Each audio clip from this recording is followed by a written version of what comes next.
2 men are in hospital after being shot outside a bar in St. Leonard overnight. The shooting took place on Bélanger Street near Val d'Ombre.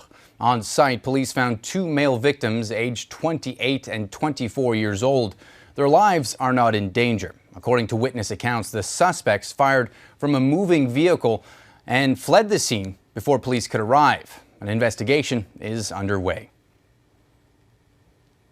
As we reported on Friday, despite opening up to the public on Mother's Day, the Notre-Dame-des-Neiges Cemetery remained closed on Sunday for Father's Day.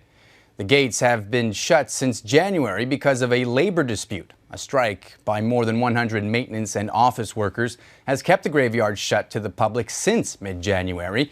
The closure came as a surprise for visitors hoping to see and visit their loved ones. They should allow people to see their loved ones, at least on special occasions.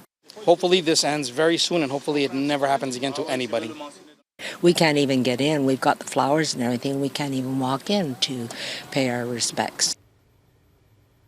Last week, Quebec's Labour Minister Jean Boulet tweeted the two sides in the dispute have agreed to support the recommendation of the province's head mediator. A vote to ratify is expected to happen on Wednesday. There is still no word on when the cemetery will reopen. A new sports complex will be coming to Montreal West. This comes after 57% of residents voted in favor of the multi-million-dollar project. The town has been bitterly divided over the recreation center, with some residents wondering if the town can afford the price tag. The municipality has an outdated sports facility, which Mayor Benny Masala says won't last much longer. Before the pandemic, the project was slated to cost $32 million. However, with inflation, it has grown to $39 million. The city did receive a government grant, but the amount it has to borrow will cost on average a homeowner of $450 a year over the next 40 years. And the race is on in Notre-Dame-de-Grâce Westmount federal by-election, which is set for today. It's been almost 2 months of knocking on doors and talking to residents, but candidates in the federal riding of Notre-Dame-de-Grâce Westmount will ultimately know their fate later this evening. Voters have several choices at the polls after Liberal Cabinet Minister Marc Garneau stepped down after 15 years in politics. Now, candidates are hoping to capitalize on what they call a Liberal fatigue. The frontrunners are Liberal candidate Anna Gainey and NDP candidate Jean-François Fillon.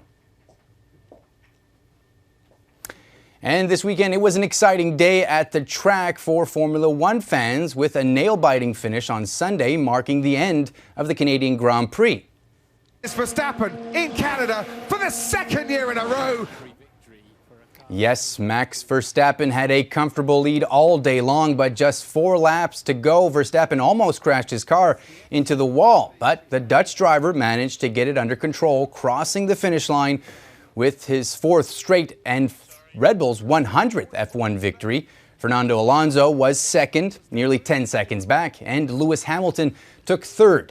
Canadian Lance Stroll, he finished 9th place.